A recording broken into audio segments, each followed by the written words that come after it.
इस वीडियो में हम बात करेंगे प्री मानसून सीजन के बारे में। प्री मानसून सीजन के दौरान देश भर में इस साल कितनी बारिश होने की संभावना है।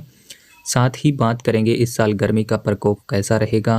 गर्मी किन राज्यों में जो है वो ज़्यादा रहेगी, कहाँ पर जो है वो टेम्परेचर जो है वो कंट्रोल में रहेगा।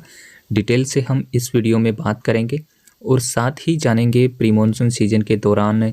जो साइक्लोन एक्टिविटी है वो कितनी देखने को मिलेगी, यानी कि चक्रवाती तूफान जो कि मई अप्रैल के दौरान बनने शुरू हो जाते हैं, उस पर भी हम थोड़ी सी चर्चा करेंगे। और साथ ही जानेंगे समुद्री कंडीशन जो है वो प्री मानसून सीजन के दौरान किस तरीके से बनी रहेगी।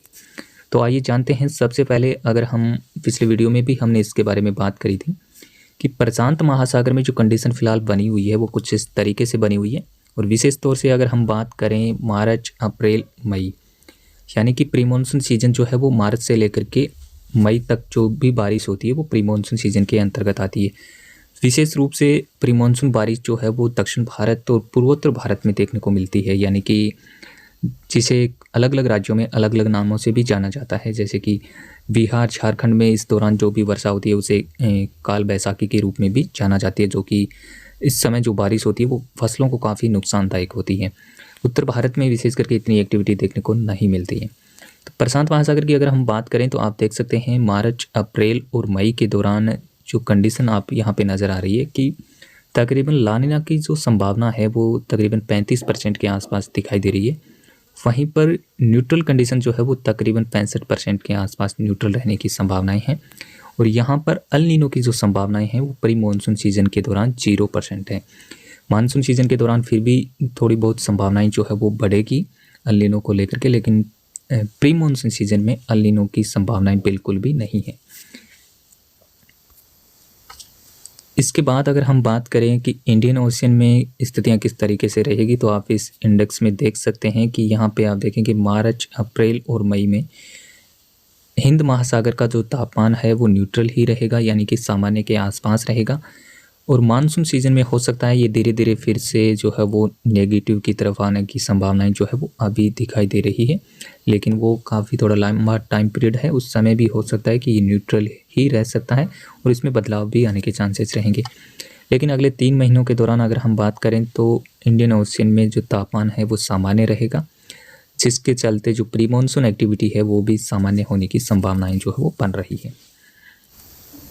इसके बाद अगर हम बात करें टेम्परेचर या फिर हीट वेव की, अगर हम बात करें मार्च से लेकर के मई तक जो है वो आप देख सकते हैं अगले 3 महीनों के दौरान हीट वेव की जो संभावनाएं हैं वो आप देखेंगे देश के किन किन राज्यों में ज़्यादातर नज़र आ रही है। तो आप देख सकते हैं कि उत्तर भारत के जो हरियाणा, पंजाब, राजस्थान, गुजरात, मध्य प्रदेश और उत्तर प्रदेश के साथ साथ छत्तीसगढ़ और महाराष्ट्र, ये जो इलाके हैं यहाँ पर हीट वेव की कंडीशन की जो संभावनाएं हैं वो सबसे ज़्यादा नज़र आ रही है, जिसमें विशेष करके मध्य भारत और हरियाणा, पंजाब, राजस्थान के भाग शामिल हैं। यहाँ पर जो है वो प्री मानसून सीजन के दौरान गजब की जो है वो गर्मी देखने को मिलेगी। हीट वेव जैसी कंडीशन यहाँ पर बनी रहने की संभावना है। इसके बाद आप यहाँ पे देख सकते हैं मार्च के दौरान भी कुछ समय कुछ राज्यों में हीट वेव जैसी कंडीशन देखी जा सकती है, जिसमें महाराष्ट्र, तेलंगाना, मध्य प्रदेश के कुछ इलाके शामिल हैं। दक्षिण पश्चिमी जो राजस्थान है, गुजरात है, यहाँ पर भी टेम्परेचर ज़्यादा रहेगा और कुछ भागों में हीट वेव जैसी कंडीशन मार्च के दौरान भी देखने को मिल सकती है। इसके बाद अगर हम बात करें कि मार्च से लेकर के मई के दौरान अधिकतम जो तापमान है वो देश के तमाम राज्यों में कैसा रहेगा, तो यहाँ पे आप देख सकते हैं कि विशेष करके जो उत्तर और मध्य भारत के जो राज्य हैं यहाँ पर अधिकतम तापमान सामान्य से काफ़ी ज़्यादा रहने की संभावनाएं हैं, जिसमें हरियाणा, पंजाब, दिल्ली, राजस्थान, उत्तर प्रदेश, मध्य प्रदेश, छत्तीसगढ़, महाराष्ट्र, यहीं पर जो है वो हीट वेव की कंडीशन भी बनेगी। इसके अलावा दक्षिण भारत में आप देख सकते हैं कि सामान्य के आसपास टेम्परेचर रहने की संभावना है, कर्नाटक, केरला, तमिलनाडु, इन भागों में भी। और जो पश्चिम बंगाल है यहाँ पर भी सामान्य के आसपास टेम्परेचर देखने को मिलेगी। जो पूर्वी भारत का इलाका है यहाँ पर थोड़े से सामान्य से ऊपर तापमान देखा जा सकता है। तो इस तरीके से अगले 3 महीनों के दौरान जो है वो तापमान का अनुमान जो है वो IMD ने लगाया है, वो कुछ इस तरीके से दिखाई दे रहा है। इसके बाद अगर हम बात करें कि मार्च से लेकर के मई के दौरान जो प्री मानसून सीजन है, इसके दौरान देश भर में जो बारिश की गतिविधियां हैं वो कहां पर कितनी होने की संभावनाएं जो है वो दिखाई दे रही है। तो इस मैप के माध्यम से आप समझ पाएंगे कि विशेष करके जो प्री मानसून एक्टिविटी होती है और दक्षिण प्रायद्वीपीय भारत और जो पूर्वोत्तर भारत का जो इलाका है, यहीं पर प्री मानसून एक्टिविटी ज़्यादा होती है। और यहाँ पे आप देखेंगे कि इस साल जो है वो प्रेडिक्शन क्या नज़र आ रहा है, तो आप देख सकते हैं कि कुछ जो महाराष्ट्र के उत्तरी इलाके हैं, पश्चिमी मध्य प्रदेश है और गुजरात के जो कुछ इलाके हैं,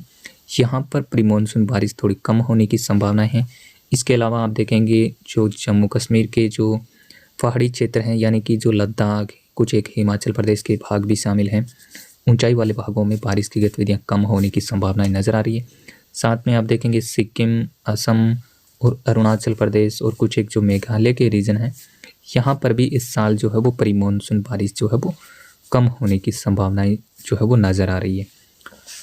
इसके अलावा आप देखेंगे कि जो प्री मानसून एक्टिविटी है वो सामान्य से ज़्यादा किन राज्यों में रहेगी, तो आप देख सकते हैं कि कुछ जो पश्चिमी राजस्थान और गुजरात के कच्छ रीजन में यहाँ पर भी सामान्य से ऊपर बारिश होने की संभावनाएं बन रही है। साथ में आप देखेंगे कि जो पश्चिमी उत्तर प्रदेश का कुछ एक भागों में सामान्य से ऊपर बारिश देखी जा सकती है, हरियाणा हो गया,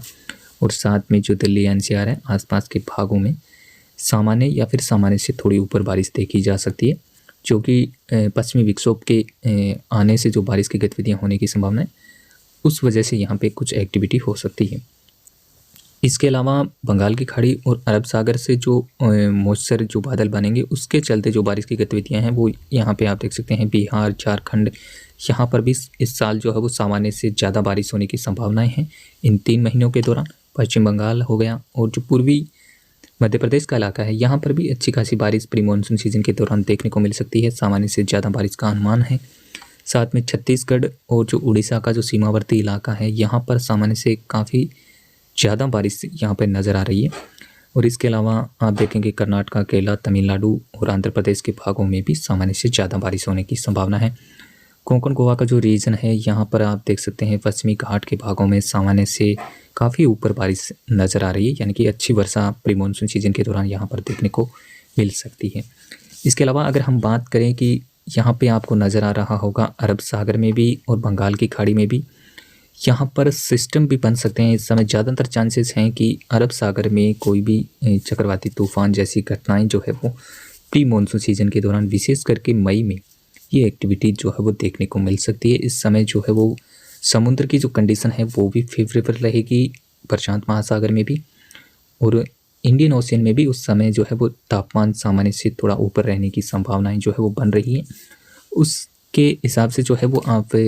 अभी इसका कोई क्लैरिफिकेशन नहीं है, लेकिन फिर भी अनुमान है कि अप्रैल के आखिर में या फिर मई के दौरान यहाँ पे बंगाल की खाड़ी या फिर अरब सागर दोनों में से कहीं ना कहीं जो है वो साइक्लोन स्टॉर्म देखने को मिल सकता है, यानी कि तूफानी जैसी गतिविधियां यहाँ पे होने के चांसेस जो है वो नज़र आ रहे हैं। इसके बाद में आगे क्या बदलाव होंगे उसके बारे में भी हम लगातार आपको अपडेट करते रहेंगे। आप जुड़े रहिए हमारे यूट्यूब चैनल के साथ। धन्यवाद, नमस्कार।